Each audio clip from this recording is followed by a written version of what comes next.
Radio Madero, Escondida BHP y Pampa Norte BHP presentan El sentido de la minería.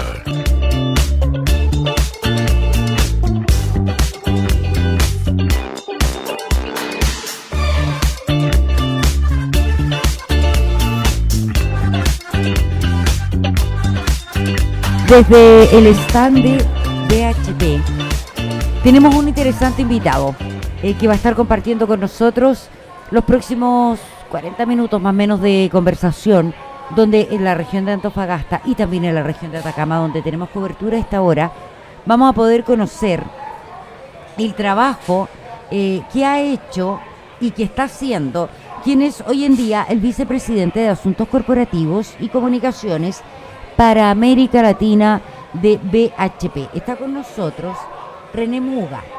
René, yo leí temprano, leí la semana pasada en realidad cuando me dijeron que le iba a entrevistar. Leí la semana pasada el currículum de René y tiene un currículum súper extenso, un hombre que tiene una tremenda experiencia en el ámbito de la minería, en lo laboral. Yo dije, me voy a encontrar con un señor, voy a ser infidente, me voy a encontrar con un señor muy ejecutivo, muy serio, muy profesional, muy de una parada casi de la gerencia general, y resulta que me he encontrado con un hombre muy cálido con el que hemos conversado de todo antes de salir al aire. Nos ha contado de su experiencia laboral, hemos hablado un poco de su vida familiar, sus orígenes, su historia, cómo ve algunas cosas del mundo, y lo tenemos acá pues para poder conversar un poquito más en profundidad de BHP, de cómo ve la minería, cómo ve la industria en general. René, un gusto en saludarte, ha sido un gusto conocerte. Muchas gracias, Patricia, el gusto es mío. René, ¿cuántos años dedicado a la minería? ¿Toda la vida en carreras mineras o...? No, yo empecé yo soy ingeniero comercial, sí. También estudié ciencias políticas, y empecé, en distintas actividades relacionadas bien con la economía internacional. Fui el negociador de Chile con el acuerdo de libre comercio con la Unión Europea hace muchos años atrás, y me tocó desempeñar distintos cargos, pero entré en la minería hace 23, 24 años a Codelco, y después he estado entrando y saliendo en los últimos 24 años, pero yo diría unos 15 relacionados a la industria minera. ¿Tú eres cientista político también? También, sí, estudio ciencias políticas. Ya, ¿y eso se aplica aquí en la minería o no? Mucho más que lo que uno pensaba, sí. Ya, vamos a hablar de una historia ahí con la PEC más ratito. De acuerdo. A propósito de eso, además economista. Además, sí, ingeniero comercial economista. Ya, y un poco del currículum que yo leía tuyo, fuiste vicepresidente de Asuntos Corporativos, Permiso Medio Ambiente en Anglo American, estuviste en Codelco, por cierto, Barrick, una experiencia vasta. Sí. ¿Cuándo llegas a BHP?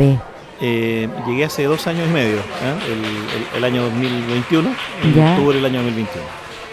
Ya, y llegas precisamente a este cargo. Llego a este cargo, sí. ¿Cuál es la función, cuál es el objetivo, cuál es la labor que hay en esta vicepresidencia de Asuntos Corporativos y Comunicaciones para América Latina en el fondo? Sí. Bueno, la vicepresidencia de Asuntos Corporativos básicamente tiene por misión, yo te diría, conectar a la compañía con nuestros distintos públicos de interés, stakeholders, como se llama en inglés. Y por lo tanto el gobierno, las comunidades, otras instituciones, la opinión pública, porque comunicaciones también forma parte de asuntos corporativos, las comunidades indígenas, los gobiernos, como decía. Entonces, todas aquellas vinculaciones que tiene la compañía con contrapartes relevantes, ¿no es cierto?, externas, están a cargo de asuntos corporativos.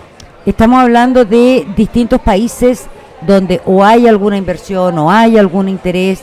Me decías tú que una de las últimas cosas que estaban viendo era en Argentina. Sí, nosotros tenemos, BHP en América Latina tiene operaciones en Chile, como ustedes muy bien saben, Escondida, Spence y Cerro Colorado, que forman parte de Pampa Norte, que está hoy día en cierre temporal, y que estamos estudiando la manera, si es posible o no, volver a hacerlo entrar en producción en algunos años más. Tenemos una participación importante, pero no controlamos la operación de Antamina en Perú, que es la segunda mina más grande de cobre en el Perú. Tenemos también inversión en minería de hierro en Brasil, Samarco, en donde compartimos la propiedad con la compañía Vale, pero tampoco somos operadores nosotros. Ya. Y acabamos de hacer una inversión en un proyecto de exploración avanzado en la provincia de San Juan, en Argentina, una pequeña inversión, el 10% de esa compañía, para empezar también a ver las oportunidades que presenta Argentina también como un posible destino, digamos. Argentina ha ido avanzando en el tiempo en la minería, sobre todo cobre. Argentina hoy día no produce cobre, no exporta cobre, pero tiene un potencial enorme. Sí, eso he escuchado. Y tuvo anteriormente producción de cobre que hoy día ya no está más en operación. Pero nosotros vemos, como también lo veo todas las, yo diría, las grandes compañías mineras del mundo, en Argentina un gran potencial, y la verdad es que el mundo va a necesitar tanto más cobre, ¿no es cierto?, en los próximos años, que claramente un país que ya tiene una industria minera, que tuvo una industria minera en cobre, que tiene recursos, ¿no es cierto?, que tiene posibilidades, pero que obviamente tiene que resolver las incertidumbres que tiene un país como Argentina, que todos conocemos. Yo creo que también es potencialmente puede ser un polo interesante, que no solamente BHP lo está analizando, sino que todo el resto de las compañías mineras. ¿Cómo vamos con Perú? Porque hubo un rato en que se habló, hace unos años atrás, con respecto a que Perú habría sobrepasado a Chile en temas de inversiones mineras. Empezó a avanzar muy rápido Perú. ¿Cómo estamos hoy día con eso? No, pues, o sea, Perú produce un poquito más de la mitad de lo que producimos nosotros, pero está todavía lejos en términos de volumen. Y en crecimiento, Perú ha estado dando señales, yo diría, de gran estabilidad, a pesar de todas las cosas que uno ve. A pesar de todas las crisis políticas. Exactamente, yo creo que ahí hay una cosa que mucha gente está estudiando, cómo puede ser posible que en un país con tanta inestabilidad política como vemos, ¿no es cierto?, desde fuera, sin embargo la inversión sigue fluyendo y la actividad minera sigue desarrollándose muy bien. El actual gobierno del Perú está con una campaña muy importante de alcanzar los 3 millones de toneladas, ¿no es cierto?, y están también compitiendo, porque en el mundo se compite por la inversión, ¿no? Claro, nadie obvio. tiene asegurado, ¿no es cierto?, el primer lugar, el segundo lugar. Perú hoy día es el segundo productor mundial de cobre, pero está muy cerca la República Democrática del Congo, en África, que todos sabemos que es un lugar muy inestable políticamente, con muchos riesgos de seguridad y todo, y sin embargo está recibiendo una gran cantidad de inversión, y hoy día estamos hasta el punto de desplazar al Perú como el segundo productor mundial. Me gustaría aprovechar, René, tu expertise en el ámbito del análisis político, y eso, ya que tocaste este tema, porque claro, hablamos del Congo, hablamos de Perú, que son países que están bastante más convulsos que Chile, por Claro. decirlo de alguna forma, y sin embargo hay un buen desarrollo económico y una estabilidad económica en ese sentido. Y en nuestro país estuvimos un par de años hablando de la tremenda inestabilidad que había a raíz de procesos políticos propios, internos nuestros. El mismo tema de las propuestas constitucionales. ¿Cómo se entiende eso? No, yo creo que Chile, bueno, cada país tiene su propia realidad, Ya, no podemos hacer sí. comparaciones tan mecánicas, pero te diría que lo que pasó en Chile fue que un país que era tan estable, ¿no es cierto?, era un país en donde, bueno, nosotros tuvimos récord de inversión extranjeras por Sí. mucho tiempo, desarrollamos nosotros el primer lugar en producción de cobre, muy lejos de nuestros principales competidores, y yo diría que esta situación que nos ocurrió después yo diría de varios factores, pero el estallido social, la discusión sobre el royalty, el cambio constitucional, se juntaron una serie de factores que hicieron que el mundo mirara con mayor, digamos, incertidumbre a Chile. Yo creo que es parte, yo diría, de nuestra responsabilidad hoy día como país, tratar de que esas incertidumbres ya vuelvan Nos empezamos a estabilizar, ¿ya crees tú? Yo diría que sí, pero han surgido otros temas que desalientan la inversión, y en eso hay que ser bien claro. Yo creo que el gobierno lo ha reconocido, no sino que ya muchos otros gobiernos, Sí. pero este gobierno ha tomado acción, a diferencia de otros, que yo creo que hay que destacarlo. Los permisos, por ejemplo, ¿no? Uno, y seguramente la gente que nos escucha ha escuchado hablar de la permisología por un montón de tiempo, Exactamente. pero los países que compiten con nosotros, a lo mejor no compiten por estabilidad, porque uno dice, bueno, la República Democrática del Congo no vamos a compararlo con Chile, ya pues, pero ya te consiguen los permisos, el gobierno tiene una actitud distinta con el inversionista, y las cosas funcionan más rápido. Entonces, al final, una inversión tan grande, imagínate una inversión minera que requiere miles de millones de dólares primero para ser invertidos y después recuperarlo en un tiempo súper largo, en la medida que tú, en vez de 3 años para empezar a generar flujo, te demores 10 años para empezar a generar flujo, a un costo de capital tan alto, hace mucho menos atractiva una inversión en un país que se demore tanto en darte un permiso. Entonces, yo creo que ahí hay un desafío para Chile muy grande que se ha entendido. Yo creo que hoy día, tú lo escuchas, hoy día estamos en Exponor, en la ceremonia inaugural del lunes.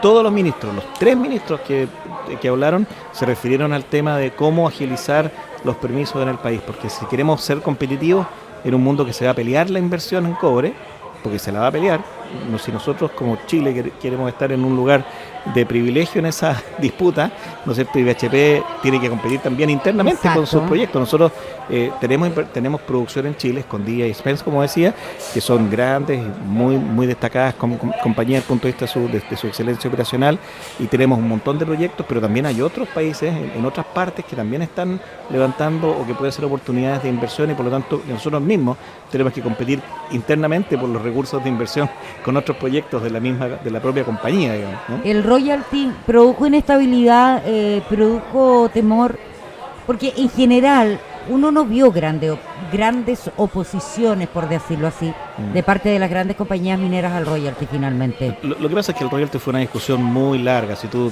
recuerdas al comienzo y las primeras propuestas que se escucharon, hablaban de una tasa súper alta, una tasa que podría haber afectado fuertemente la inversión.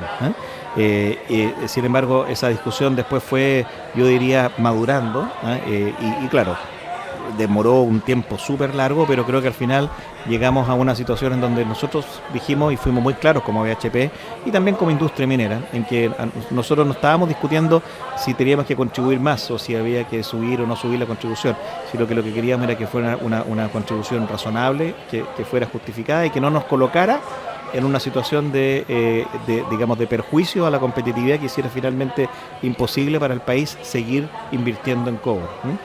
Había que encontrar un equilibrio, y yo creo que ese equilibrio, claro, siempre uno dice, bueno, podría haber sido un poco menos, pero ese equilibrio se logró, y nosotros creo que logramos tener una discusión constructiva con el Congreso y con el Poder Ejecutivo, y como industria nos organizamos muy bien para yo diría ser constructivos en esa discusión. Para quienes se están integrando a nuestra sintonía, estamos escuchando a través de los micrófonos del dial de Radio Madero en las regiones de Antofagasta y Atacama una conversación desde el stand de BHP Escondida. Estamos en Exponor 2024. Si usted escucha la bulla ambiente, el ruido ambiente, es porque están pasando muchas cosas en el stand. Hay una especie de escenario central donde se están llevando a cabo actividades.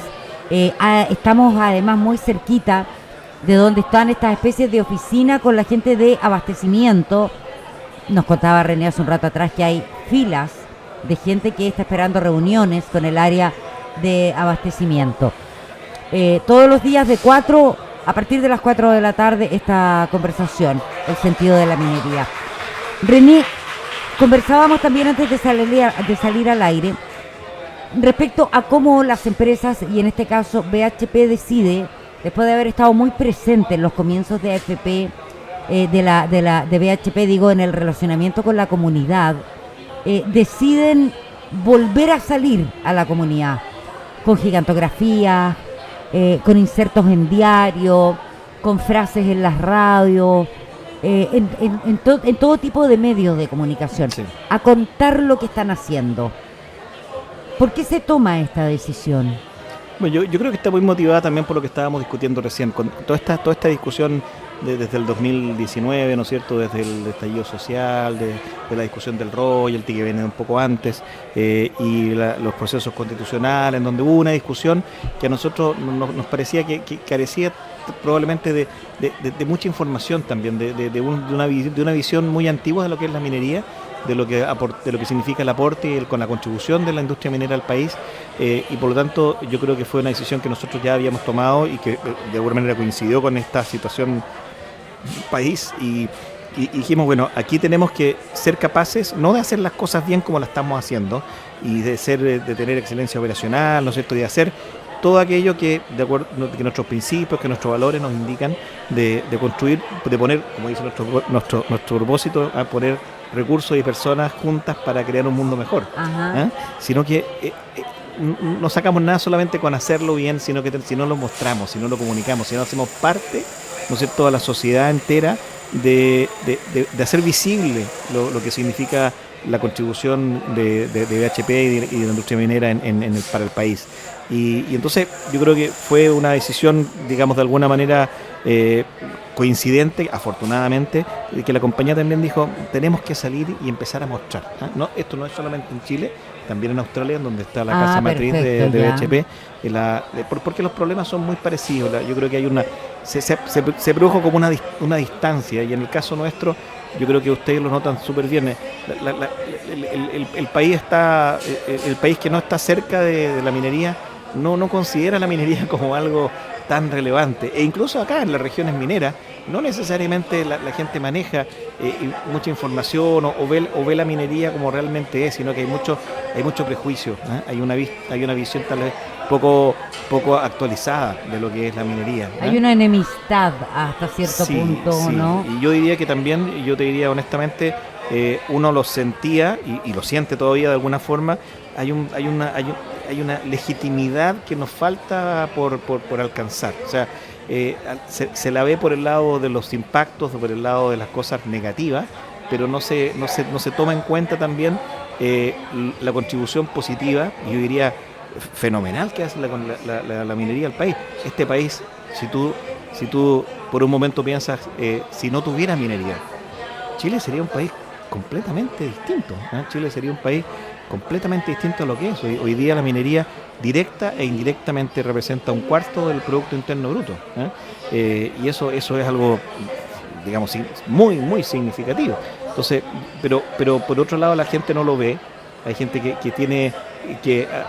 digamos, lo ve con distancia, o lo ve con desinformación, o lo ve con una visión que no es la visión que probablemente debiera ocurrir cuando una industria como la minería no ha sido capaz de mostrar cómo hemos cambiado. La minería hoy día en Chile no tiene mucho que ver con la minería de hace 20 años atrás, en términos de la preocupación por la sustentabilidad, ¿no es cierto?, en términos de la incorporación de tecnología, en términos de su vinculación con la comunidad de una forma muy diferente. Todas esas son cosas que yo diría no existían en la industria. Me parece que ese es un tema súper interesante, cómo ha sido el cambio de la minería, pero me gustaría ir más allá. ¿Cómo ha sido el cambio con sus propios trabajadores? Porque antiguamente la minería, no digo que no lo siga haciendo, era un trabajo de sol a sol en malas condiciones. Y de hombres. Y de hombres. Hoy día la minería ha ido mejorando la calidad de vida de los trabajadores durante su periodo laboral, mientras están en faena. Y también, bueno, ayer conversamos ampliamente de la temática inclusión. Claro, no, por supuesto, digamos, la minería ha cambiado en todos sus aspectos, en los aspectos tecnológicos, los aspectos productivos, los aspectos laborales. Es evidente que hoy día un trabajador minero no se puede comparar con un trabajador de la minería hace 20 años atrás prácticamente en ningún ámbito, en términos de las políticas laborales, en términos de los beneficios, en términos de las condiciones de trabajo, en términos de las condiciones de seguridad. ¿Para qué hablar de inclusión? Como tú decías, hoy día BHP ya superó el 40% de participación femenina, ¿no es cierto?, en nuestras operaciones. Entonces, de inclusión también, ¿no es cierto?, para gente con discapacidad. Y hoy día también el tipo de persona que hoy día se vincula a la minería. Hay muchos estereotipos, digamos, de un trabajador minero, ¿no es cierto? Pero si tú vas aquí a nuestro stand de BHP, te vas a dar cuenta que tenemos, ¿no es cierto?, un simulador de autonomía. Hoy día, por ejemplo, ya en Spence, todos los camiones y la operación mina de perforadora se hace de manera remota, ¿no es cierto? Y eso va a ocurrir también en Escondida en un tiempo más. Y por lo tanto el trabajador va a ser otro. Hay que reconvertirlo, claro, ¿no? pero También hay que formar otras capacidades. Claro. Y a lo mejor personas que hoy día se ven lejanas a la minería porque dicen, no, a mí me interesan las cosas tecnológicas o ¿no es cierto?, temas de innovación. Bueno, en la minería hay espacio para todo ello. Nosotros mismos estamos hoy día promoviendo. Ayer tuvimos acá un demo day con innovadores, ¿no es cierto?, que están desarrollando innovaciones tecnológicas para la minería, pero que se pueden aplicar en otros sectores también. Entonces, y nosotros tenemos que ser promotores de ese cambio también, mostrar lo que hacemos, pero también abrir oportunidades, porque el cambio en la minería significa oportunidades para otros. También hay cambios, bueno, en el ámbito de la sustentabilidad, la innovación, como lo decías tú. la temática medio ambiente produjo mucha resistencia con la minería Sí. en algún instante, y eso no es un misterio para nadie. Y eso fue una de las tantas cosas que fueron produciendo estos rechazos. Sí, sí. Eso ha ido cambiando con el tiempo, al parecer, ¿o no? No, por supuesto que sí. O sea, hoy día el compromiso con la sustentabilidad es algo que no se transa. Yo diría, si nos caracterizó hace 20 años atrás el compromiso con la seguridad, y de alguna Claro, manera sí. la minería fue claramente la responsable de introducir el concepto de seguridad en todo el resto de las actividades productivas, ¿no es cierto? Partió por minería. Yo creo que en sustentabilidad estamos haciendo algo muy, muy semejante. El compromiso que tienen las compañías mineras, el compromiso que tiene BHP por la sustentabilidad es algo para nosotros hoy día intransable. Y eso se refleja en la manera de digamos, de cómo desarrollamos nuestro negocio. Nosotros tenemos un concepto muy, digamos, muy adentrado en la manera que hacemos, que tomamos las decisiones de inversión, por ejemplo. Nosotros cuando tomamos una decisión de inversión no nos fijamos solamente en la última línea cuál alternativa es la que produce un mayor beneficio económico, sino que también consideramos cuál alternativa es la que produce un mayor valor social, cuál alternativa es la que entrega al resto, ¿no es cierto?, de nuestros públicos de interés, incluyendo el medio ambiente, a las comunidades, etcétera, un mayor valor. Y a veces, y eso lo hemos ido cuantificando, hemos ido desarrollando una metodología para que hoy día, cuando tú tengas distintas alternativas, privilegias no la que te da el mayor beneficio económico, sino que aquella que produce un mayor valor social. Estamos perfectos. Vamos a bajar acá desde el retorno acá, ahí estamos mejor. Para quienes se integran a nuestra sintonía, le cuento que estamos conversando con René Muga, el vicepresidente de Asuntos Corporativos y Comunicaciones para Latino o América Latina de BHP. René tiene una experiencia súper amplia y ha transitado en todos estos años por el mundo público y privado también. Temprano nosotros tuvimos a un embajador en el stand de Radio Madero, a un representante de una embajada, y le cuento yo que a las 4 de la tarde venía al stand de BHP a conversar con René Muga. Y me dice, mira, yo andaba averiguando más datos de René Muga, aparte del tremendo currículum que me había mandado la gente de comunicaciones de BHP. Y me dice, pídele que te cuente cómo fue la preparación de todo lo que fueron las comisiones o las reuniones cuando se hizo la APEC. Y tú estabas como trabajador de Codelco, Sí. y te mandan como a préstamo. Esto fue durante el gobierno de Ricardo Lagos. Sí. Entonces había que hacer las coordinaciones entre el mundo público y el mundo privado. ¿Cómo funcionó eso? ¿Hay algo ahí especial que recuerdes? No, muchas cosas. Eso fue el 2004, Chile Ajá. fue sede de la PEC el 2004, iba a ser sede, ¿no es cierto?, de la PEC el 2019, cuando fue el estallido social y no se pudo. Sí, pues, de veras. Entonces, la única experiencia que Chile ha tenido, digamos, de ser el anfitrión de la PEC, que es una organización que reúne a 21 países, y en donde es muy importante, porque está China, Rusia, Estados Unidos, Canadá, Japón, y el resto de los países que forman el Pacífico. El año 2000, el APEC funciona como un año en donde hay muchas reuniones del sector público, finanzas, economía, qué sé yo, y se prepara en el fondo la agenda para la reunión de presidentes, que es al final del año.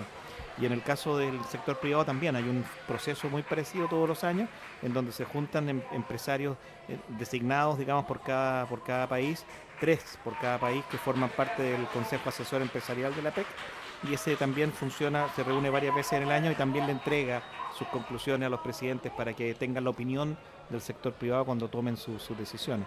Y en ese proceso del 2004, efectivamente yo era ejecutivo de Codelco, y el presidente ejecutivo de Codelco, Juan Villarzú, que era uno de los miembros chilenos en ese comité empresarial del APEC, me pidió, en realidad no me preguntó, me dijo, tú te vas a Pero hacer... Juan Villarzú estaba en Codelco. Sí, Juan Villarzú estaba en Codelco, pero él era uno de los 3 representantes de Chile en este foro empresarial de la APEC. El otro era Hernán Somerville, que después fue presidente de la Confederación de la Revolución del Comercio, y el otro fue Andrónico Luxich. Ellos eran los 3 representantes chilenos.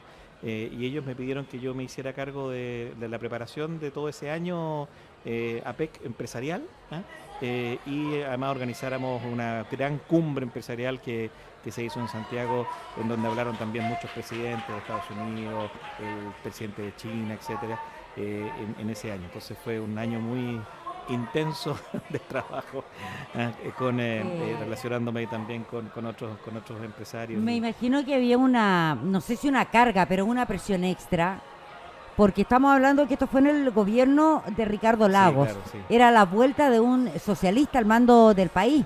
Entonces había como harta expectativa también, Sí, claro. respecto al relacionamiento de un socialista con el mundo privado. Sí, eso sí, y también, bueno, el presidente Lagos era una figura internacional muy reconocida. Sí. Este era probablemente para Chile, era el primer gran evento internacional que se hacía de vuelta a la democracia, digamos, ¿no es cierto? Y bueno, vinieron 500 empresarios de todo el Asia-Pacífico, de los más connotados, o sea, de los más connotados, y por lo tanto fue un gran desafío para mí hacerme cargo de todo eso. Hoy podríamos decir que René Muga contribuyó de alguna forma a esos aplausos del empresariado a Lagos cuando sale, ¿o no? Que ha sido tan mítico y tan comentado. Sí, bueno, yo fui testigo de todo eso. ¿Fuiste testigo de eso? Sí. Ya, perfecto. Sí. Vamos a otra cosa que también tiene que ver con el ámbito privado, de alguna forma, y que está relacionado con la Asociación de Generadoras. Te tocó un periodo Sí. que se empezó a hablar de que eran necesarios los cambios y que muchos Sí. pensaron que algunas podían desaparecer o entrar en crisis, Sí. que Sí. fue la Asociación de Generadoras de Chile. Sí, bueno, también es una experiencia que ocurrió el año 2010, 2011, en donde el país vivía una situación muy complicada con nuevos proyectos de generación energética que no se podían realizar, y una gran discusión. Esa era la época de la discusión sobre Hidroaicén, la Central Castilla, Barrancones, ¿no?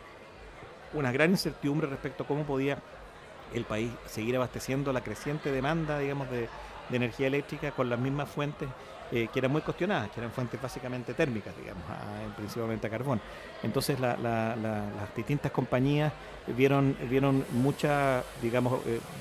enfrentaban problemas comunes y no estaban organizadas para poder tener una relación constructiva, no solamente con el gobierno, sino que también con las comunidades, con la opinión pública, mostrar que la transición energética era necesaria, pero había que hacerla de manera lógica. Y no podíamos de la noche a la mañana pasar a construir puras centrales solares o eólicas sin hacer una transición ordenada y sin seguir invirtiendo en energía tradicional, digamos, térmica, mientras esta transición se producía. Entonces fue una época en donde a mí me tocó armar la Asociación de Generadoras y dirigirla por 4, casi 5 años, ayudando a las compañías eléctricas en el país, a la generadora de energía eléctrica, a transicionar también y hacer la transformación que de alguna manera ustedes hoy día ven, digamos, muy bien reflejada en la nueva cara que tiene la industria energética. Sí, había una transición importante en el país. Había que hacerla ordenadamente. Yo creo que en eso contribuimos mucho, y bueno, yo tuve la suerte además de tener como contraparte en el sector público al ministro Máximo Pacheco en esa época de energía, que ustedes se acuerdan, tuvo una destacadísima actuación también. Lo tuvimos en el stand de Madero antes de ayer, encantador. Claro, yo estaba a cargo de la representación, digamos, de la generación eléctrica, y él era el ministro. Luego tuvimos una gran interacción y una discusión que yo diría que fue muy ejemplar, porque logramos hacer que el movimiento ambientalista, académico, la industria, la opinión pública y el gobierno y los parlamentarios también nos pusiéramos de acuerdo y armáramos esta Agenda de Energía 2050, que finalmente fue una visión a largo plazo de lo que el país necesitaba hacer consensuadamente entre todos los actores, y eso ordenó muchísimo, digamos, esa transición. René, nos pilló la hora, un placer conocerte, poder conversar contigo. Me imagino feliz con el desarrollo de la carrera profesional. Hijos 3, me decía. Sí, 3 hijos, ya grandes. Adultos, uno viviendo fuera. Uno viviendo fuera, sí. ¿Qué edad tienen? 30 mi hija mayor, 28 mi hijo que vive en Australia, y 21, va a cumplir 22 mi hija más chica, ¿no? 1.000.000 de gracias por haber conversado con nosotros. Muy bien, muchas gracias, Patricia, muchas gracias a la Radio Madero por esta oportunidad. Que estén muy bien. Muchas gracias. Así termina el sentido de la minería, nos pilló el tiempo. Nosotros nos volvemos a conectar mañana a partir de las 16 horas con otro interesante invitado. Por mi parte, los dejo invitados a ustedes para que en breves minutos más conectemos con las noticias del norte de nuestro país. En Radio Madero, Escondida BHP y Pampa Norte BHP han presentado El Sentido de la Minería. Nos encontraremos nuevamente mañana a partir de las 16 horas.